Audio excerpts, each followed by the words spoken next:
On Monday, the newly inaugurated Governor Jerry Brown proposed a budget for the state of California.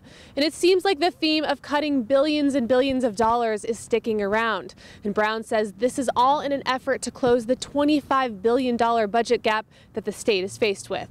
For more than 15 years, the Antelope Valley has struggled with a way to remove arsenic from its drinking water, and arsenic is actually toxic in the human body. More people are ditching their sports drinks and reaching for coconut water, but is this tropical craze all that it's cracked out to be? Animal hoarding is prevalent in communities across America. In fact, 1,500 cases are discovered every year. That's according to hoarding experts, and that's why Animal Control has intervened at this property behind me in Agua Dulce. That was a little harder than I thought. Residents of Desert Palms Mobile Home Park in East Lancaster get their drinking water from a well. It's actually then stored in this water tank behind me. And now they're extremely concerned because for the past few weeks when they turn on their faucet, the water looks like this. We're out here in Palmdale at Thursday Nights in the Square where things are starting to get kicked off. They'll be happening for 8 more weeks on every Thursday night. And as you can see, there's thousands of people here. Now, VST makes 13 different types of gas nozzles and they are working to fix the problem. But as far as when they'll actually fix the problem, they don't have a date. I am definitely feeling cool now. I think my shoes are a bit soggy.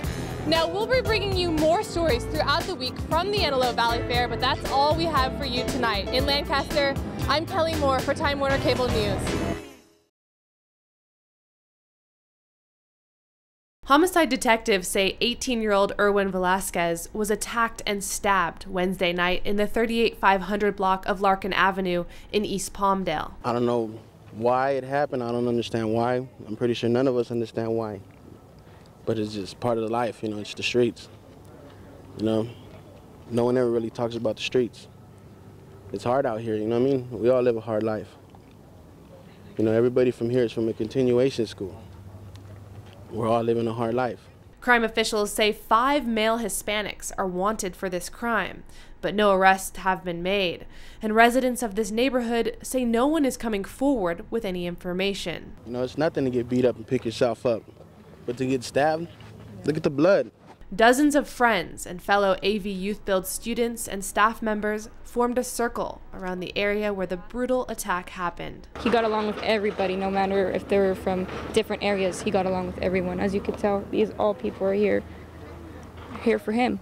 AV Youth Build is a school where troubled kids up to 24 years old can go and get a second chance. Velasquez was doing just that, pursuing a career in building homes. I want him to remember that somebody who was making progress, who was positive, not this gangbanger who was out there doing wrong. He worked that day, he went to school that day. Friends of Velasquez say he was a diamond in the rough. I would like to think of him as like this big teddy bear. He puts up he's this big, tall, macho figure, but inside he's like this big, cuddly teddy bear. He has a good heart. The best way to remember Mr. Erwin Velasquez is to fulfill some of his goals and his dreams that he shared with us. Homicide detectives say they are still investigating this case, and we will continue to bring you more information as it does unfold, but at this time, no arrests have been made. In East Palmdale, I'm Kelly Moore for Time Warner Cable News. Since the birth of the Air Force, virtually every aircraft has been tested in the Antelope Valley. In fact, they've been tested right here at Edwards Air Force Base.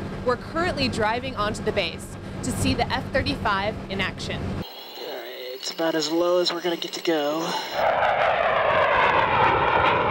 The F-35 program here at Edwards now is the big gorilla on the block. The gorilla used to be the F-15, then the F-16, but now it's all about the F-35. F-35 is a fifth-generation stealthy fighter that is being developed to defend the Western world for the next 40 years. If you can think of your iPhone on steroids, it's about 1 million times an iPhone.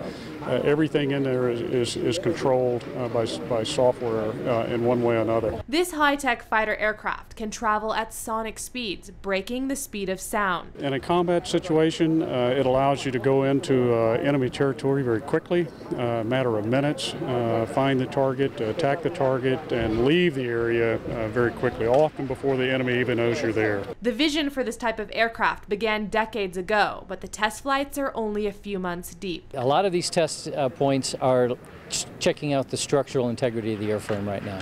So the test pilot will go up there, set up on conditions, and then he'll call on conditions. And now he's waiting for the control room to clear him to go ahead and do the maneuver, because he's not, even though he's alone in the cockpit, he's not alone on the test. The mission is fully monitored.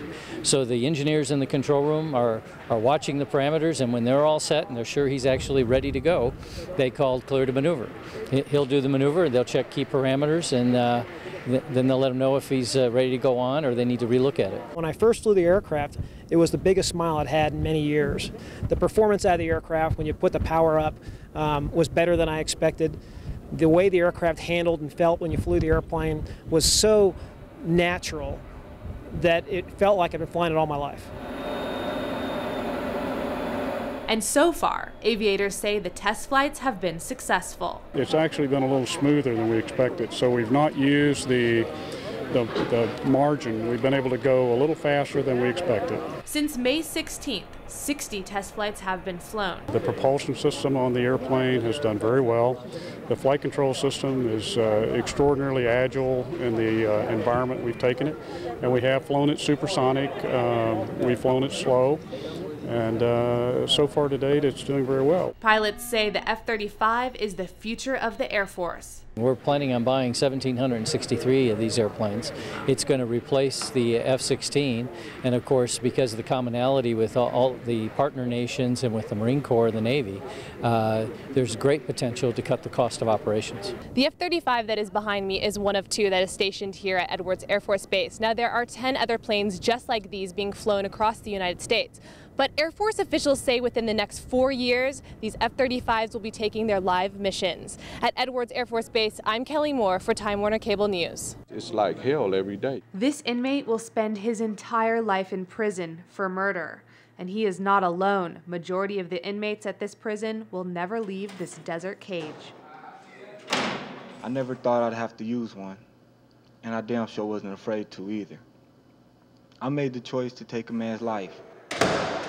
As the saying goes, learn from your mistakes. You can make these choices, and you make them every day, but you know what? You can't choose the severity of the consequences of these choices.